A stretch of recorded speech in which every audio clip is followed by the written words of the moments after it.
El grupo Aurora aquí en Mixquitaqui, fuertes aplausos. Carito, qué linda música que nos Qué han bonito, traído. qué linda música. El día de hoy tenemos a la agrupación Aurora, tenemos a Leslie Núñez, a Margot Medina, a Camila y Majo Gamarra Torres. Bienvenidas, chicas, bienvenida, don Máximo. Así es, Máximo Muchas gracias. Barraza, qué lindo que nos has traído una sorpresa hermosa en la agrupación Aurora.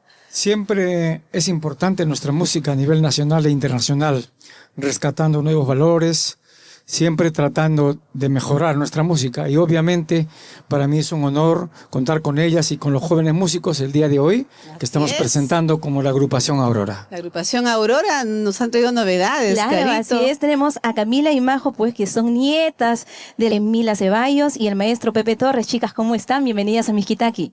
Muy bien, muchas gracias por la invitación, muchas gracias a la agrupación Aurora por darnos esta oportunidad de venir a cantar el día de hoy. De verdad, gracias Sí. señor Máximo. Y qué lindas voces. También tenemos por aquí a Leslie y Margot Medina. Bienvenidas, chicas. Así es, mucho gusto, Margot. Saiwa, linda, mucho gusto, Carito. Y nada, estamos acá contentos de poder estar pues en TV Perú. Y qué lindas voces que se han juntado. Ustedes le ponen el sabor. ¿De dónde son ustedes? Claro que sí, nosotros somos, bueno, yo soy de Jauja. Ajá, ahí se siente, Carito. Eso, la donde está Tunantada. Margot. Ajá. Yo soy huancabelicana, cosa delicada. Eso, por si acaso.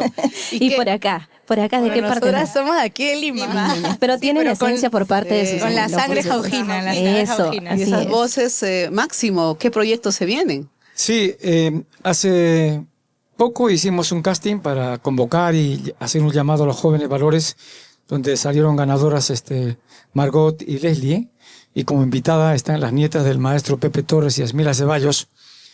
Estaban proyectando para presentarnos en un gran evento que se va a realizar en el Teatro Municipal en el mes de octubre de este año. Y ya se van preparando desde Ya nos vamos ahora. preparando desde el día de hoy. La calidad de músicos que te has traído, Máximo. Sí, efectivamente, gracias a cada uno de Fernando ellos. Cabero, que está Son ahí en la grandes maestros. batería. Tenemos a los maestros. Muchas gracias. Así A los es. maestros Paul Blancas, Sherman y Brian Blancas. Y así mismo está con nosotros Sergio, Sergio. Melvin es. Porras. William Mejía, y por allá Excelente. tenemos a Diego Guzmán, Diego que también Guzmán. está en el bajo Mira, electrónico. ¿ah? qué belleza de música que nos han traído y te has escogido un repertorio bonito también, Máximo. Creo que sí, porque siempre nuestra música es amplio, nuestra música no tiene fronteras. Eso, sí. Igual es importante para nosotros, tanto dentro del país y fuera del país. Y cuando se escucha la mulisa en las voces, así se aprecia Hay armonía de voz. Armonía. Sí, exacto. se escucha genial, perfecto. Felicidades, chicas, una bonita voz. Muchas gracias. Muchas que gracias. sigan Muchísimas adelante gracias. y que sigan promocionando nuestro folclore, nuestra música, que llegue a los jóvenes. Máximo, Esa es nuestra felicitaciones intención, nuestra intención por es este eso. proyecto hermoso. Muchas gracias.